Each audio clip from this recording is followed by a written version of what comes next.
Look, Bumble knows you're exhausted by dating. All the must not take yourself too seriously and 6'1" since that matters. And what do I even say other than hey? Well, that's why they're introducing an all-new Bumble with exciting features to make compatibility easier, starting the chat better, and dating safer. They've changed, so you don't have to. Download the new Bumble now. Delicious, meat nutritious, and the snack that packs a real protein punch, Wonderful Pistachios. Each 1 ounce serving has 6 grams of protein, giving you over 10% of your daily value and making Wonderful Pistachios one of the highest protein nuts out there. But perhaps more than that, I love all of the flavors they have. Their sea salt and vinegar ones are my favorite when I'm craving that flavor, but still want to keep it healthy. But that's just the tip of the iceberg. Wonderful Pistachios come in a variety of flavors like chili roasted, honey roasted, smoky barbecue, and jalapeno lime, to name a few. Perfect for enjoying with family or friends and taking them with you on the go. Whether you're a pistachio purist who loves cracking open every nut, or you prefer the convenience of no-shells pistachios, Wonderful Pistachios has got you covered. Grab Wonderful Pistachios and elevate your snacking game today. So fill up with a healthy snack when hunger strikes.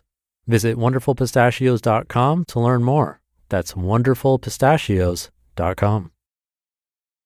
It's a Minimalist Monday edition of Optimal Living Daily, episode 3211, Decluttering, How to Decide What to Keep, by Jennifer of simplyfiercely.com, and I'm Justin Malik.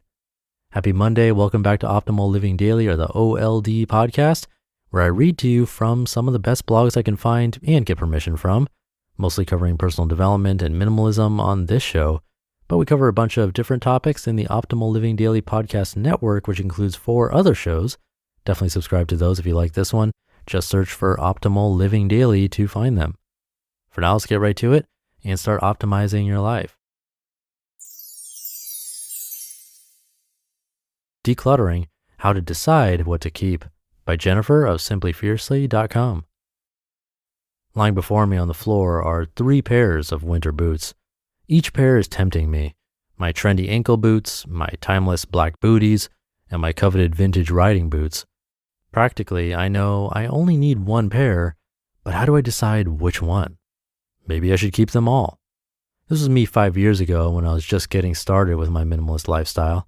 I knew my life would be better with less stuff, but I was struggling to decide what to keep and what to let go of. My decluttering attempts were slow and painful and often complete failures because I constantly faced overwhelming decisions and I didn't know how to handle them. I know from the many emails I get from readers each week that I wasn't alone in feeling this way. The number one question I'm asked time and time again is how to decide what to keep. I'll try and answer this today by sharing what I've learned about decision making, and this goes well beyond decluttering. From your closet to your career, here are a few tips to make difficult choices easier. Pause and create space to reflect.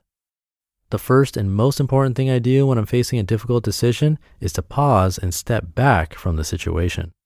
This is because when we're facing difficult decisions about anything, not just clutter, it's easy to get lost in our thoughts and to lose sight of the big picture. For example, when decluttering, I've often struggled with guilt about past mistakes, like spending $200 on a dress I've never worn. Self-acceptance, accepting I'm beautiful because of who I am and not because of my 100 pairs of shoes. External obligations, feeling obliged to keep or do things because I don't want to let anyone down. And deep emotions, letting strong memories overwhelm me and cloud my judgment. These feelings often make it difficult to think rationally and can turn simple decisions into difficult ones. After all, deciding to clean out our closets or say goodbye to our junk drawers should be easy, in theory. Pausing and taking a moment to remove ourselves from the situation creates space to make rational decisions and to think about the big picture. Define boundaries. Speaking of the big picture, one of the most powerful things I've learned to do is use boundaries to help me make decisions. Let's look at my wardrobe, for example. 5 years ago, I decided to embrace minimalism, and my closet was my first challenge. What a challenge it was. I was using my entire second bedroom to store my huge collection of shoes, handbags, and clothes. Decluttering my closet felt like an impossible task, and at first it was. I made several attempts and failed over and over again until I decided to change my approach. Instead of haphazardly making decisions as I went, I decided to step back and decide what I wanted most for my wardrobe. I looked at the items I loved and wore most often for inspiration, and I took note of patterns. I loved neutral colors. I preferred a skinny silhouette, and I always chose to wear comfortable and low-maintenance pieces. Using this information, I decided ahead of time what things I would no longer keep, including maxi skirts, flared jeans, or anything voluminous on the bottom, or anything white or dry clean only. I'm not good at laundry. Or bright colors. I feel more me in neutrals. What I did was create a vision for my wardrobe and then use this vision to define boundaries. Doing this took the stress and emotion out of decision making, and it also helped with decision fatigue, the overwhelm we feel when faced with too many choices. This simple system can be applied to so many areas of your life. If you're decluttering your bedroom, decide the purpose of your space and then define what belongs. If you're decluttering your schedule, ask what you want to get done and then define your priorities. If you're thinking of changing careers, ask why you work and what you want to achieve, then define your search criteria. With any decision, focusing on your vision and using it to define boundaries can help you make better choices. Acknowledge and address your fears. Even with your big picture in mind and clearly defined boundaries, you might still struggle to make decluttering decisions. When this happens, it's often because there's a fear that needs to be acknowledged and addressed. Usually this fear manifests itself as a general fear of making the wrong decision, but if we dig deeper, we can usually get more specific. I'm afraid to get rid of my black jacket because I might need it to put together an outfit. I'm afraid to get rid of my extra dinner plates because I might have company over. I'm afraid to quit my job because it might mean I can't get another one later. From the trivial to the important, specifically acknowledging your fear will help you make a better decision. Now that you know what's holding you back, you can address it. Consider the worst case scenario, then the best case scenario, then the likelihood of each scenario happening. Armed with this information, we're better equipped to face our fears and make a decision. After all, acknowledging the worst case scenario of borrowing a dining set from your neighbor might give you the perspective you need to move forward. Except there isn't always a right or wrong answer. Finally, when faced with a tough decision, sometimes we need to accept that there isn't a clear right or wrong answer.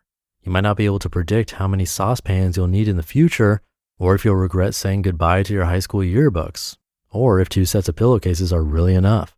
But this isn't a bad thing. Instead, it's an amazing opportunity. When there is no best decision, we're given an amazing opportunity to redefine ourselves. As the philosopher Ruth Chang tells us in her TED Talk, quote, "When we create reasons for ourselves to become this kind of person rather than that, we wholeheartedly become the people that we are.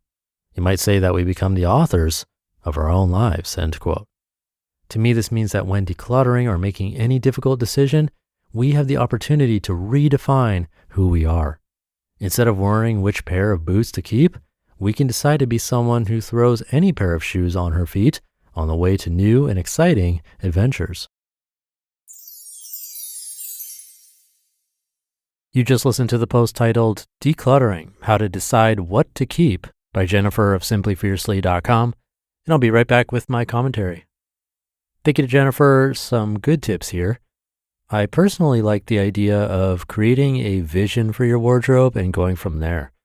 It reminds me of the idea of picking 3 words to describe yourself. For me, that might be practical, entrepreneurial, laid back, and then using those words to curate your clothing. Like if you have too much, you can get rid of pieces that don't fit with who you are as a person. There are also some random ideas that have come up over the years on Minimalist Mondays. The minimalists, they recommend a packing party where you box things up and then unbox the things you use. Then what's left in the boxes after a couple of months to a year or more can be donated. Another trick is when you hang your clothes back up after washing them, meaning you use that article of clothing, turn the hanger around so it's facing the other way. Then after a period of time, you could see which ones you haven't used and think about donating or selling those articles of clothing. So just some practical tips you can use. Hopefully that helps. But that should do it for the Minimalist Monday episode. Thank you for being here and listening every day. Have a great start to your week, and I'll see you tomorrow where your optimal life awaits.